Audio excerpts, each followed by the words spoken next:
Netflix responds to HRC removal from annual Corporate Equality Index. On the 27th of January, the HRC released their inclusive report that rates the best places to work for LGBTQ+ people. After being on the list for 5 years, the popular streaming service was notably absent from the latest report. The decision was made due to Netflix's handling of Dave Chappelle's transphobic comedy special, The Closer. Shortly after the report was announced, a spokesperson from Netflix released a statement respectfully disagreeing with the findings, saying, quote, "While we have more work to do, we've made real strides on inclusion, including for our LGBTQ+ colleagues. For example, we offer comprehensive transgender and non-binary inclusive care in our U.S. health plans, as well as adoption, surrogacy, and parental leave for same-sex couples. And we've also worked hard to increase representation on screen. Netflix is the only major entertainment company to have commissioned and published independent research into diversity in our content so that we can better measure our progress," end quote. Jay Brown, the HRC's Vice President of Programs, Training, and Research, revealed that Netflix's score was initially going to be deducted by 25 points, but after further deliberation, they decided suspension was more appropriate. You know, I think that what's unfortunate is that Netflix actually has consistently gotten a perfect score for the past several years now. And what's really unfortunate, I guess, is that they don't really recognize that this is what happens when you provide a platform for a self-proclaimed TERF. It's the consequences of your own actions, frankly.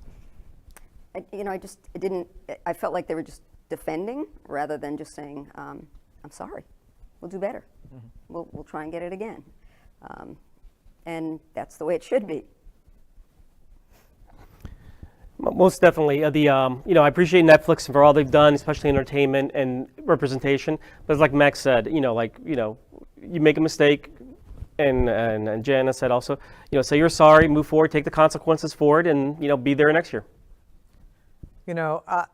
I feel that Netflix didn't do enough when The Closer came out, and I agree with HRC's decision.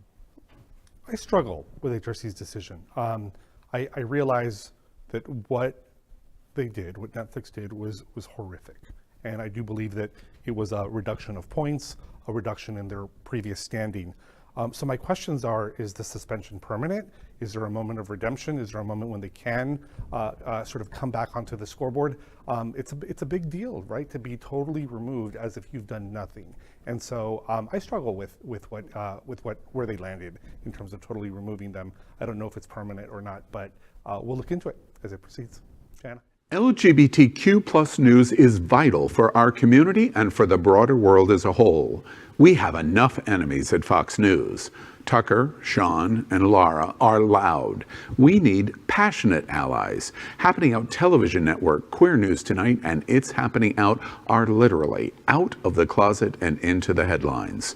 Our community needs your support. Like this broadcast and subscribe now to ensure the growth of the entire LGBTQ+